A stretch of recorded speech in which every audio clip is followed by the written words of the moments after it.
अब आपको चीन के राष्ट्रपति शी जिनपिंग का एकीकरण संदेश सुनाते हैं। नए साल पर दिए गए जिनपिंग के इस एकीकरण संदेश को हमने चीन के अतिक्रमण वाले इतिहास में झांकते हुए डिकोड किया है। हमें चीन के इस एकीकरण वाले संदेश में विस्तारीकरण वाली चाल साफ दिख रही है। चीन की जमीन हड़पने वाली भूख फिर से नजर आई है। चीन के लिए कहा भी जाता है भूखा चीन जमीन निकलता है, और अब यही भूखा चीन ताइवान की जमीन को निगलना चाहता है, वो भी इस साल में।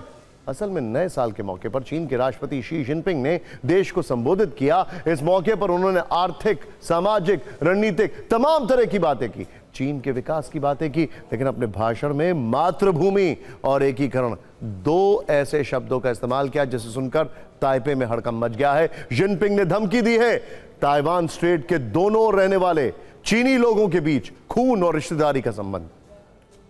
हमारी मातृभूमि का फिर से एकीकरण का समय आ चुका है, ये उन्होंने कहा है, और इस एकीकरण को अब रोका नहीं जा सकता है। जिनपिंग ने जब एकीकरण की बात की तो इसे चीन में ताइवान के विलय वाले डेंजर इरादे से जोड़कर देखा जा रहा है। एक बार सुनते हैं शी जिनपिंग का संदेश, फिर ये भी जानेंगे कि ताइवान पर चीनी हमले का वो साल क्या हो सकता है और चीनी कब्जा इतना मुश्किल क्यों होगा। जिनपिंग ने यह भी कहा है कि ताइवान पर चीन की नीति सख्त और नॉन नेगोशिएबल है। ताइवान के लिए चीन की खतरनाक मंशा को सिलसिलेवार ढंग से समझने की कोशिश करते हैं। शी जिनपिंग के संबोधन से पहले चीनी सेना ने ताइवान को चारों ओर से घेरकर अभ्यास किया, सैन्य अभ्यास। दिसंबर के आखिरी दिनों में चीनी सेना ने इस अभ्यास को जस्टिस मिशन 2025 नाम दिया था। इस सैन्य अभ्यास में चीनी युद्धपोत, लड़ाकू विमान, मिसाइल फायरिंग और समुद्री नाकेबंदी जैसा प्रयोग किया गया था। इसका ऑब्जेक्टिव बताया गया था ताइवान को लॉकडाउन करना।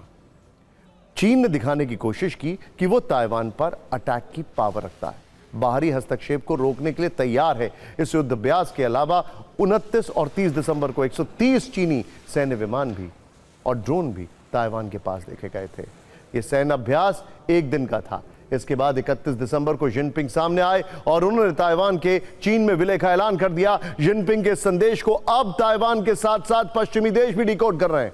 ट्रंप ने भले ही इस युद्ध अभ्यास को रूटीन बताया, लेकिन पेंटागन की नई रिपोर्ट कहती है कि चीन 2027 में ताइवान पर कब्जे की तैयारी कर रहा है। चीन को रोकने के लिए ताइवान ने भी मजबूत योजना बनाई है।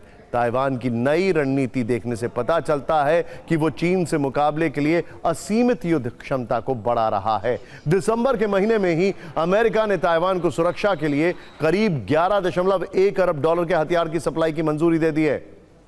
इसमें हाइमार्स हैं, हॉटजियर्स हैं, जैवलिन एंटी टैंक मिसाइलें हैं और ड्रोन जैसे प्रमुख हथियार भी शामिल हैं। इसके अलावा ताइवान का सामान्य रक्षा खर्च सालाना लगभग 19 अरब डॉलर है, जबकि नवंबर के महीने में ही ताइवान ने चीन को चुनौती देने के लिए अगले 8 वर्षों में रक्षा खर्च के लिए करीब 40 अरब डॉलर का स्पेशल बजट पेश किया है।